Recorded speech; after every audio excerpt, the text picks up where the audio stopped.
Good evening, this is Newsline. I am Michael Chagari. Tonight, a very special guest, Chief Executive-elect, Mr. C.Y. Leung. Thank you, Mr. Chief Executive-elect, for coming on this show. You said you were going to come during the election campaign. You made a promise on this show, and you're back.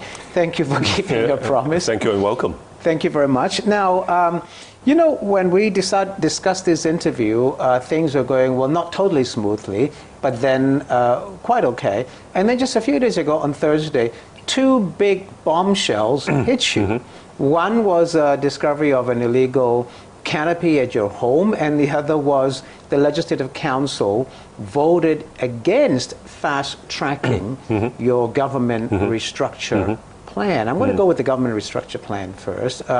In hindsight, LegCo has now said, no, we cannot put your government restructure plan ahead of other things in Legislative Council. Your big first major defeat in LegCo, you're not even the chief executive yet. You're just the chief executive-elect at this point. In hindsight, do you regret asking the LegCo president, Zhang Yuxing, to fast-track this plan? Well, we had to because of filibustering. If there wasn't this delay as a result of filibustering on the part of several members of LegCo, the present government, on behalf of the incoming government, wouldn't have to ask to fast-track the proposal. Now that LegCo has voted against this fast-tracking, the present government and my team will continue to do our best to win over the Legislative Council so that all the approvals that are required of LegCo will be in place as soon as possible. But surely, Mr. Leung, you have to now resign yourself to the fact that this is not going to happen. You're not going to get what you want.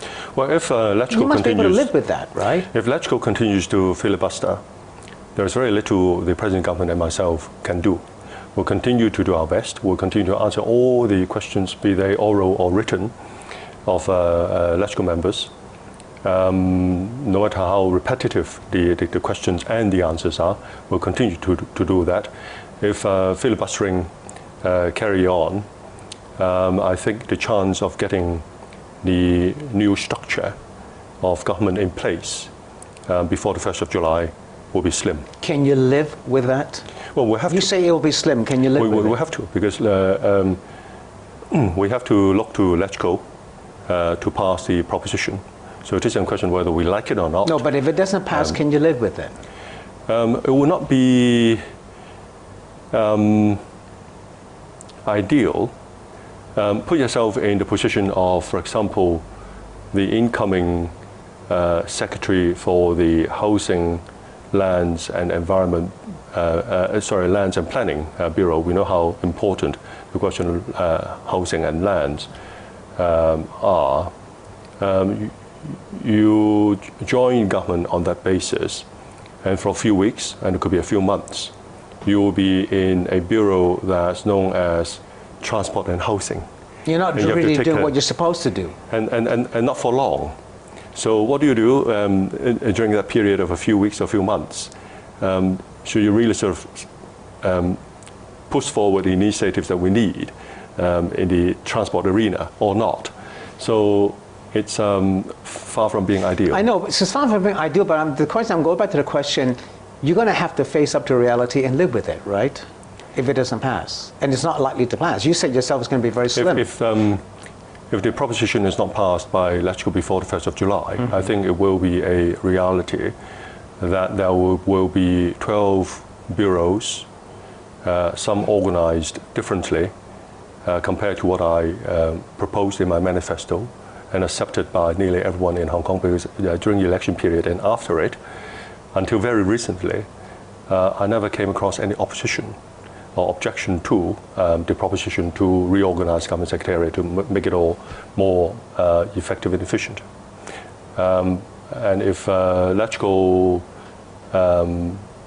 doesn't agree to approve this new structure, then of course we have to live with it. It will become a reality. Okay, so it's going to become a reality. Do you think it was worth the fight, Mr. Leung? You have antagonized the Democrats. Do you think it was worth it? They say it was very high-handed of you to force this thing through, and they have rebelled against it, and now it's been voted down. Why antagonize the Democrats even more? This is not the first time that government put forward a government secretariat reorganization proposal to LegCo. Government did the same thing 5 years ago. Government in Hong Kong, like governments elsewhere, according to the latest needs of society, reorganized their government structure. And 5 years ago, government spent exactly the same amount of time that we planned for, and had a new organization in place before the 1st of July. But of course, at that time round, there was no filibustering. There is now. It's a reality in Hong Kong. There has been now. And then, as I said earlier, if there wasn't filibustering, the proposal probably have been passed by now. Well, Mr. Leung, one of the things that legislative councillors are opposing your government restructure plan, one reason is that they say it expands an accountability system, and under the accountability system, if a minister does something wrong, fails in a policy, you can judge accountability system by seeing whether that heads roll. Heads roll in an accountability system. No heads have rolled so far. Under your administration, can you sit here and tell us that if any of your senior ministers make a mistake, doesn't do what he or she's supposed to do, heads will roll?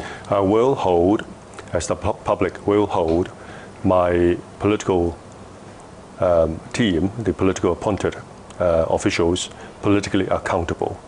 And using your expression, heads will roll. Heads will roll. If they are politically accountable for something that is not acceptable to the public. You will decide that. I will decide that. And you will say, you didn't do it well, out. That's right. But going back to the review of the political accountability system, it's a relatively new system in the context of Hong Kong's history. It's been around for about 10 years, and we'll be making changes and progress and improvements all the time.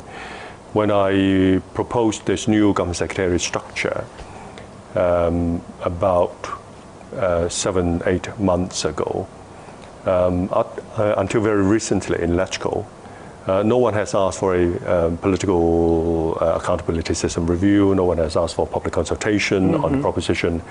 But anyway, here we are. I've already promised in LegCo and to LegCo, or through LegCo to the entire community, that I shall carry out a midterm review in about 2 years' time. Of the system? Of the system. The system is one thing. I'm not trying to claim that it's perfect. We should review it and try and make improvements to it. But at the same time, we should know that the need to have a streamlined government department in charge of housing is very different compared to 5 years ago, when the responsibility was given to the Transport and Housing Bureau. So now, if we all heard that heads will roll if anything goes wrong, and if the minister is responsible. That's good to hear. Now, I'm going to move to something else. You have, as I said earlier, antagonized the Democrats to a certain extent. Two people, the LegCo president, Zheng Yuxing, and another person who was the head of the Antiquities and Advisory Board, Bernard Chan, they both said in the past few days that there is still a question of trust that hangs over you. The trust specifically is with the Democrats. They don't trust you. Why don't you? You're now the chief executive elect. You will be chief executive in a few days' time.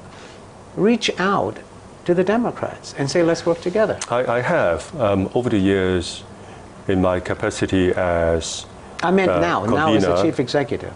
A few months ago, as convener of the Executive Council, I personally invited Democrats in several groups to private dinners to chit-chat about things in Hong Kong.